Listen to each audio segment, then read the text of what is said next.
Hey guys, new grad hiring season is coming up, and many of you must be having their Google interviews in queue.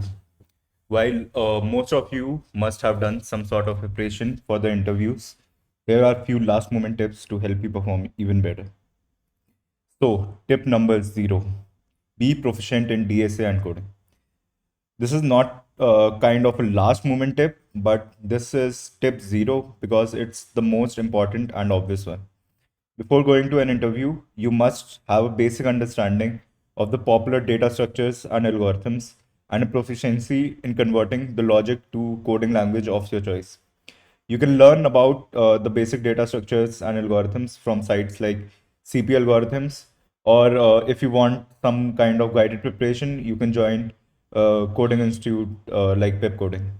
Side by side, you can practice what you have learned on sites like CACS, Codeforces, LeetCode, bindresearch.com. By proficiency, it never means you are a code wizard, but it implies you can think and rationalize about problems ground up. Having some good practice of wide range of problems is always better as it helps you identify common patterns and apply them in similar scenarios. Tip number 1, have a context of time. You must realize that interviews are inherently a time bounded process. Once you are shortlisted for interviews, you will be judged only on the traits that you exhibit in those 45 minutes, not on your past record or what you have listed on your resume. It's important that you have a context of time in the back of your head. So, before an interview, split the next 45 minutes you will be spending.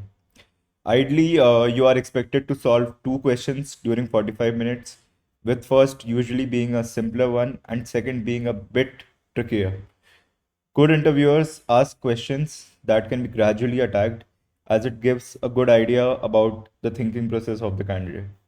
So, your time division strategy could be spend 5 minutes understanding and clarifying the first question, 10 minutes in brainstorming the solution, and next 5 minutes in coding up the solution.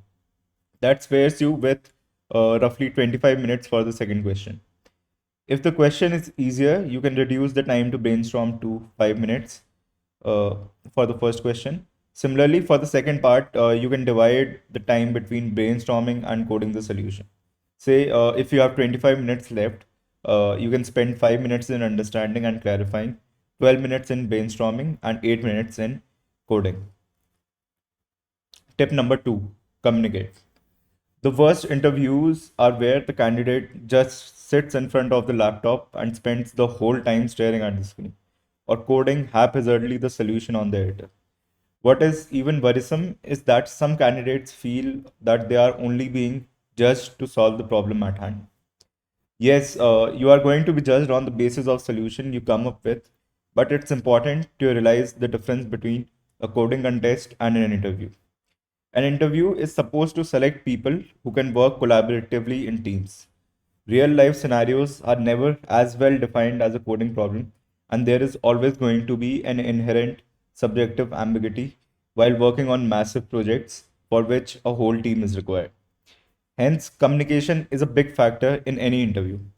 By communication, it doesn't mean to be proficient in English. It means that you are able to ask the right set of questions and get the required information to solve the issue in hand with your analytical skill. So, during the 5 minutes that you are discussing the question, make sure to clarify the question. You can ask the interviewer for a few examples, ask clarifying questions, and double check your understanding of the problem in hand. Jotting down things on the doc is always good as it helps the interviewer to understand exactly what you are conveying. During the brainstorming phase, try to vocalize your thoughts. Starting with brute force is better as it helps you have an upper bound on the time complexity of the solution. I have seen some candidates coming up with complex solutions even worse than a brute force. After you come up with any solution, communicate it to the interviewer with time and space complexity. You can then explicitly ask if the solution can be optimized further, and if not, you can start coding it. Tip number 3, it's okay to be nervous. Just before the interview, people have that feeling in the belly. It's okay to be nervous. I would even go as far as saying that if you are not a bit nervous, you lie at either of the two tips of the Dunning-Kruger curve. So your situation is same as most of the candidates. Nervousness is fine. What is not fine is being absolutely unprepared for the things you know are going to happen in those 45 minutes. So, before interviews, it's important that you do a few mock rounds either with your friends or on some anonymous platforms like Pram. Also, it would be even better if you are regular with some time bound practice on sites like bindresearch.com or Codeforces. Time bound practice will help you permute with different strategies that you want to test before the interview and will set your mood for interviewing. If you are completely stuck at any point, you can ask for a hint to the interviewer.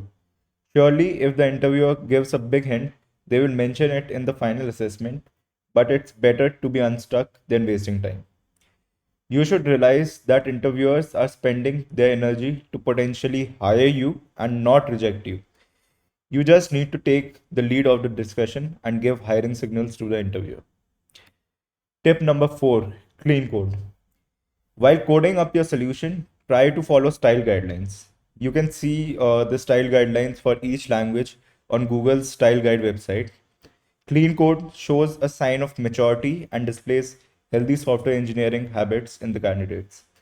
Decompose your code into reusable pieces wherever you can. Try to use efficient and best practices for the languages. Name your variables properly.